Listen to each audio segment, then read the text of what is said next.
So there has been a lot of information out there when it involves Dalvin Cook, and especially Dalvin Cook and the Miami Dolphins. So instead of, making videos here and there, because I don't think I've talked about Dalvin in a few videos, which is a good thing.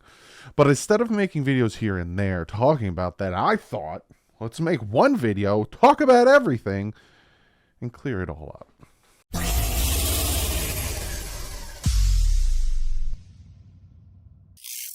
What is up, Finn fans? Like I said in the intro, there's a huge saga going on with the Miami Dolphins and Dalvin Cook. He wants to be here. The Dolphins want him. There's a lot of rumors, a lot of this, and that. There's people worried about money. There's people worried about our own players. There's a lot going on with Dalvin. There's things getting reported now that should have been. There's a lot. So I thought to myself, I'm going to make a video. And this is probably going to be my last video until he signs, because there's not much more to report on than everything I'm about to give you in this video. I am going to clear up everything, and I have his quotes, I have quotes from other things, I got this, I got that, I got everything. I have compiled it all. I got a list here of things we're going to talk about and clear everything up about Dalvin Cook. So when things pop up, like, oh, this and that about Dalvin or this, and you'll see what I'm talking about, you can just ignore it. And we'll wait until Monday, when the training, when the franchise tag, there's the deadline to extend those guys, and then Dalvin will probably make his decision. Because again, the Dolphin vets report the Tuesday after on the 25th. So he has till about the 25th. So let's jump into this, kind of timeline it a little bit, right? So we'll go to March. We'll go back to March. The Miami Dolphins are interested in Dalvin Cook. The Minnesota Vikings are interested in moving on from Dalvin Cook because his cap hit is around $11 million. He's got $2 million guaranteed. They're shopping. The Dolphins pick up the phone. They're interested. They don't have any running backs under contract right now. Mike McDaniel wants him. Mike McDaniel still really wants him. And they pick up the phone, they call the Vikings, hey, what is it going to take to get Dalvin? Hey, we want this. Dolphins are like, that's kind of pricey.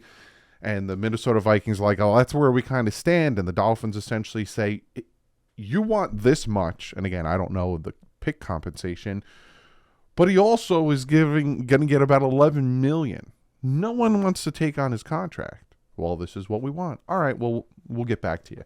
They could never come to an understanding, and they could never come to an agreement, and it kind of stays there, right? There's all these speculation. Dolphins want Dalvin. Are the Dolphins going to trade for Dalvin during the draft? What's going to happen? Or if the running backs go quick, will nobody wants it, right? Nobody wants it because, one, the Vikings are asking for too much, and two, the contract they would have to take on from Dalvin Cook is pricey. So he doesn't get traded. But again, back in March, the Dolphins want him. So what did the Dolphins do after that? All right, well, they're asking for too much. As of right now, just in case things don't pan out when it comes to our running back situation, let's bring back our guys. Let's bring back Gaskin, Ahmed, Wilson, and Mostert. But let's give them contracts that we can get outs on, right? So they're not guaranteed to make the team, just in case someone becomes available. Because they are in a 2-year window. Chris Greer knows this. Mike McDaniel knows this. You know how? Because Stephen Ross is telling them, you got 2 years. Get it done. I want a Super Bowl, right? Fast forward. There's a lot of speculation still going on. We're in April. We're at the draft. Miami Dolphins, with their 3rd round pick, take Devon Achane. So now all of a sudden, okay, there's their running back. But then, so that puts a right to that fire of, they want Dalvin Cook. They want Dalvin Cook. Puts it out. They take Devon Achane with their 3rd pick. You see Mike McDaniel's super pumped. He likes his running backs again. Remember this.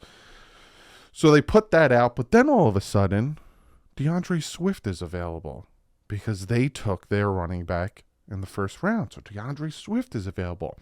The Dolphins are interested in DeAndre Swift. The Dolphins make an offer for DeAndre Swift, but the Eagles come in Saturday morning, put that trade over the top, and they get DeAndre Swift. But wait a second. The Dolphins brought back all 4 running backs, and they drafted Devon Achane, but they still go after DeAndre Swift. Why? Well, in my personal opinion, again, this is the opinion part, Mike McDaniel made a promise he's going to run the ball more. And in my eyes, he noticed that Mostert got hurt at one point. Jeff Wilson got hurt at one point. His top 2 running backs on the team right now, at one point in the season, one or both were hurt. And even Savon Ahmed was taking carries. So he needs some star power in that running back room. So that happens, right? Now we fast forward again. June 1st comes.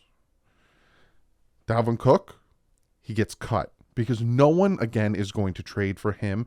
No one wants to take on that $10 to $11 million contract. At this point, the Miami Dolphins and a bunch of other teams give Dalvin Cook a contract. This is what we are offering you, right? So the media and everyone else wants to make it seem like, that was like 2-3 weeks ago that the contracts were given out. The contracts were given out when Dalvin Cook was cut. Gave out the contracts. And again, if he liked what he saw from those contracts around June, it wasn't on June 1st, but in June, if he liked what he saw out of those contracts, he would have accepted one. So he rejected them all. We'll see. Let me get back to you, essentially. When was that reported? When was that reported that he rejected the Miami Dolphins? Back July 8th. Do you see why I'm making this video now? When he was cut, like I would say like the first week, maybe week and a half into June, he got those contracts from the teams. But July 8th, it's reported that he rejects the Miami Dolphins. And we're going to listen to the actual clip when I get to that in the timeline. Do you see why I'm making this video now? Because there's reports coming out in the wrong timeline that is freaking people out that want him. And the other people are like, screw it, you know? So he gets his contract. He's like, I don't like the way these look. I'm going to wait. I'm going to wait and see, right? He does his first interview with Rich Eisen. All of a sudden, even me, I'm like, what does he got to say? What does he got to say? And he says, I want some, this is a quote of, he talks for a minute, but this is a quote that I found interesting. I want someone who values Dalvin Cook. I want somebody that wants me to be there and give me the ball.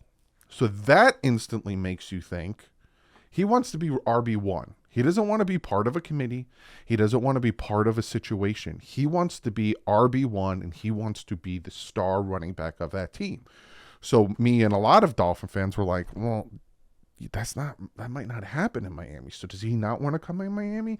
After that interview, his agent does an interview, and he throws all that speculation. He loves Miami. He wanted to play in Miami in college. This is the perfect situation to go Miami. Now, that could be, his agent, talking it up to try and get these other teams to bring up their compensation. But again, that interview happened in June, beginning of June.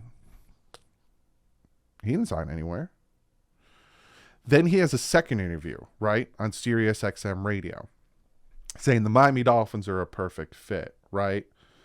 Talking about how Mike McDaniel will use, his guys, right? It's an exciting situation to go to. You're on the field. They've got a winning record. As a running back, you look for certain schemes. I know the scheme that I'm going in, and that's an outside zone. That's what Miami runs. So he's even saying, I'd love to go to Miami. They run the scheme that I'm used to. They run the scheme that I ran with in Minnesota. It's a perfect fit. Then he says this, and this is where things start clicking for me, right? So again, his first interview with Rich Eisen, he says, I want someone who values Dalvin Cook.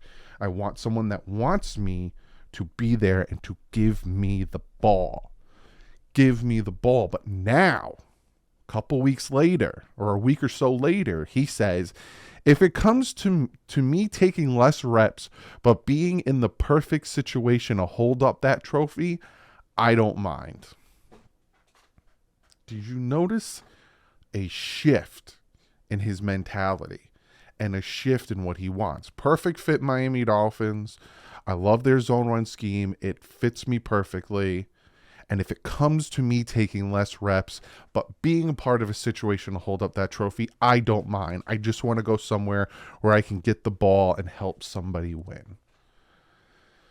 In a matter of how many weeks or how many days did his whole mindset on what situation he wanted to be in flip. I want the ball.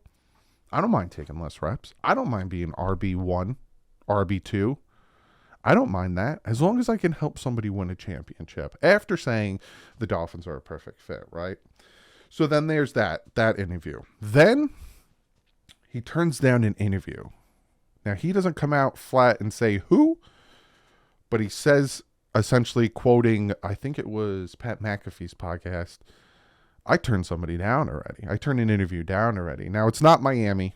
Even Barry Jackson came out and said it's not Miami. And then, so there's that whole turmoil. So again, these are the timelines of everything that's coming out. Then we hear from Jet Twitter, from Jet fans, Jet Twitter, all these Jet people. They quote Mike Florio in saying Jets are gaining momentum. And they're getting into a big hoopla. Even though that quote was from 9 days prior to them reporting it. So Mike Florio recorded a podcast 9 days before all of Jet Media and Jet Twitter and all these Jet guys tweeted all this stuff out. Jets are gaining momentum. Jets, that was reported 9 days ago. None of this happened for 9 days, right? And then on July 8th, it was reported from Jeff Darlington per Dov Kilman that Dalvin Cook is not willing to accept the current offer of the Dolphins. The Dolphins still have contract offer on the table, but he's hesitant to commit to their current proposal.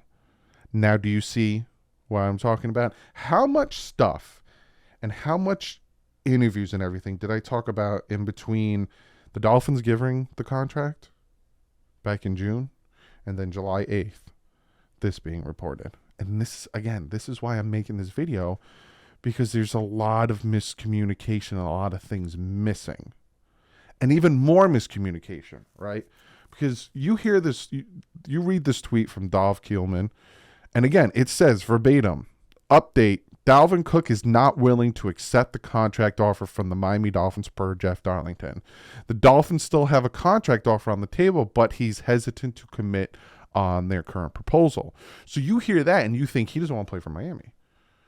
They gave him another contract. They're trying to get him, and he's saying no to them over and over again. That's what you get from this, right? But let's listen to the actual quote. Cook and his potential seasons. Let's begin with Jeff Darlington. And Jeff, what do we know about where Cook and his potential suitors stand as of this moment? Well, look, Field, we have nothing urgent right now in terms of Cook's decision, because ultimately he still wants to get a little bit closer to training camp to really nail this down. The one thing I would point out is that the Miami... So again, he was released June 9th, and that's where he got his contracts, around June 9th. And like Jeff Darlington just said, there's nothing urgent to report. Dolphins remain interested. They still have an offer on the table, one, though, that Cook is not willing to accept. I can see him certainly trying to drum up other leverage. He is still interested in joining the Dolphins, but at this point, again, not willing to commit to the deal that they have on the table. The one thing that interests me here, Field, in terms of a timeline is July 17th. That's the deadline for players like Saquon Barkley and Josh Jacobs to get their deals done. It has nothing to do with Dalvin Cook, but if Barkley and Jacobs perhaps could reset the market with a deal of their own, perhaps it would give the Dolphins and Dalvin Cook or another team some idea of what his pay should be. So just one little threshold that maybe we should keep an eye on. If that doesn't happen, Cook and the Dolphins would have to work out something on their own. So you hear what comes out of Jeff Darlington's mouth, and then you hear what Dov, or whatever his name is, tweeted. Two different things. Because Jeff Darlington literally said he's not willing to accept that contract right now because he thinks he can get more. But he hasn't signed anywhere else. So him thinking he can get more, the Dolphins have that contract with incentives. This is what we are willing to offer you. I'm not willing to accept that right now. And he's waiting to see, can I get more from other teams? Nope, not yet, not yet. All right, I'm going to wait till July 17th. I still have this contract from the Dolphins. They want me, I want them. Let me wait. you see the miscommunication, right? Then after all of that, Jeff Darlington, the Darlington of the Jeffs, went on the Rich Eisen podcast about 6 hours ago of me recording this, and had to say this about the timeline of Dalvin Cook. What is the timing on Dalvin Cook, on what's going on with him, best you can tell, Jeff? What do you got for me there? First of all, I think it's important. I keep having all these, Dolphins fans freaking out in my Twitter timeline about why doesn't Dalvin just sign? That's us. Hey, I'm not knocking you guys, because it's like the Vic Fangio situation. Like I said, we're like, is he coming or not? Just move on from him. Like, it's July 10th. Like, GMs aren't even around. Like, they're on vacation. This is not a time of year when players sign. I remember talking to a GM actually this past year about a player that he had signed last year, and he had a quarterback who was coming to him constantly to try to press him to sign a wide receiver. And the GM finally had to tell him, let me do my job. If I sign him right now, it's going to cost us $15 million. If we wait 3 weeks, I can sign him for about $6 million. So, I think that's... And that is where us fans, and me included, have to realize, right? Because I've been saying it throughout the whole video, he hasn't accepted any contracts. So if you get desperate, and everyone who's like, why isn't it happening? Why isn't it happening? Why isn't it happening? And we get desperate, you might overpay for him. Sort of applies to what we're going through right now with Dalvin Cook. Dalvin wants to see what his market is. The Dolphins, for instance, aren't going to want to, just press and sign him just at a time when it doesn't matter. So I think that we should sort of expect maybe, say, Saquon or Josh Jacobs get a deal done before July 17th and sort of reset the running back market. Maybe that happens and helps. Maybe it doesn't, and Dalvin just has to ultimately make the decision himself. So I would say just closer to training camp, maybe July 25th. Did you just... So essentially that's what I've been saying to you guys, we'll see how that all goes. And that's where we're at right now. Right now, that's where we're at. He's waiting till July 17th. He is waiting to see what Saquon and what Josh Jacobs are going to get, or if they do get anything.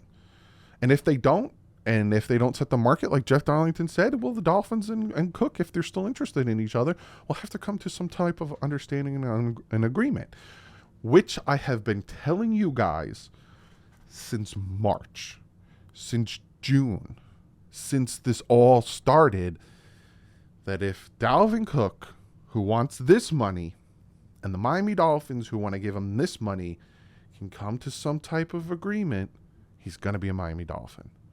The only way, in my eyes, that I could see him not being a Dolphin is if a team like the Jets, who I'm going to talk about in 2 seconds, offer him a contract that is like $3 million more than the Dolphins are willing to get to. Say the Dolphins are willing to pay him $6 million, 6.5 signing bonus of so much that he gets to that $7 million threshold, but it doesn't affect our cap, right? They'll give him $5 million, $3 million signing bonus for however many years, and we're going to talk about that because Omar Kelly has a really good article on types of contracts we could be looking at. But the Jets come in and offer him 9, and the Dolphins are like, we're not going to go up that high to 8 to try to meet, because again, if it's around $1 million, I could see him choosing the Dolphins. But if they offer him like 9 because they get desperate because of Breece Hall situation, he's a Jet. That's what it all comes down to. If it's similar between the Dolphins and the Jets, where it's $1 million off, he picks the Dolphins. But if it's like $3 million off, he's a Jet. He'll go to the Jets for the money because he is friends with Aaron Rodgers. But speaking of the Jets, right? We look at the Jets situation. The New York Jets right now are sitting at $21.45 million in cap space. The Miami Dolphins are sitting at about $12 million with the signing of Cam Smith. So the Jets have $21 million in cap space. They still have Quinnen Williams, who they have to re-sign, and they still have to redo Aaron Rodgers' contract. Now, Aaron Rodgers right now is getting $1.2 million this season. and this is reported from ESPN, by pushing the $58.3 million option bonus into next year, the bonus is fully guaranteed. Rodgers' 2024 compensation balloon is to $107.55 million. That consists of an original $47 million option bonus plus $1.2 million minimum salary plus the $58.3 million bonus for this year. So if they don't redo his contract again, and the Jets and Rodgers agent, David Mum, already has having discussions about restructuring the deal. Rodgers confirmed after Wednesday's news conference, which this was back in April, news conference, chances are he's willing to have a new deal in place by training camp.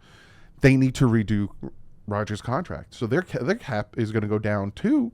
So they only have that $21 million because Aaron Rodgers is only getting $1.7 million, $1.2 million this year. So the Jets don't have a lot of money to be throwing at Dalvin Cook. And again, that's why he's not accepting anyone's offers and he's sitting back and waiting. So now to the point of what I've heard in the comment section and on Twitter and everything. And I've addressed this multiple times, but again, this is a video kind of hashing it all out, so we're going to talk about it. I hear, we don't need him, which we don't. Don't get me wrong. We don't need Dalvin Cook. And if Dalvin Cook decides to sign with like the Denver Broncos or he goes to the Raiders or something, I'm not going to lose sleep over it. I don't want him going to the Jets. But if he goes somewhere else, like say he goes to Dallas or something, I'm not going to lose sleep over it. We don't need Dalvin Cook. Do I want him? You bet you sweet and bippy. He'll make this team better. But do we need him? No. So that's the one thing I've heard. We don't need him. We don't. We don't have the money for it. We do. And I'm going to talk about that when we, talk about Omar Kelly's article. We got to re-sign our own guys. I've talked about this, and I've made videos about this. If we re-sign Wilkins, Sealer, Hunt, and Williams, we'll get $14 million in cap space. So that won't, affect the signing Cook won't affect that. So that's a non-disclosure. We need depth. And I agree on that. We do need depth. But you look, last year we signed Melvin Ingram 1 year for $4 million. We re-signed the 4 guys I say, and we give Cook a contract that has a signing bonus of $3 million. So we give him like a $4 million contract. We still have money to go out and sign Melvin Ingram. We still have, not Melvin Ingram, but like Quan Alexander, Akeem Hicks. We still have money to do things and to transfer stuff over. Money's not a problem, is what I'm trying to say. Speaking of that, the last thing I want to talk about is Omar Kelly came out with this article. It's very good, where he talks about, the money and the situation and what you could be looking for with Dalvin Cook. And he said, we finally reached the salary neighborhood Cook is trying to reside in, at least for this season. If I were an interested team, I'd tempt to use the new 4-year, $25.4 million deal Miles Sanders got from the Carolina Panthers as a free agent this offseason after rushing for 1,269 yards and scoring 11 touchdowns for the Philadelphia Eagles last season as a benchmark for Cook. Sanders, who will get $6.98 million this year, had $13 million of that contract guaranteed and receives a $5.9 million signing bonus. His cap number is $2.5 million this year, and it escalates to a $7.7 million next year, which is when the guaranteed portion of his contract concludes. If Miami offered Cook an identical deal to Sanders, he would be locked up for 2 seasons at a relatively affordable rate and one that wouldn't drastically deplete this year's cap space, which would allow Miami to resign an impending free agent or 2 with the team's remaining cap space.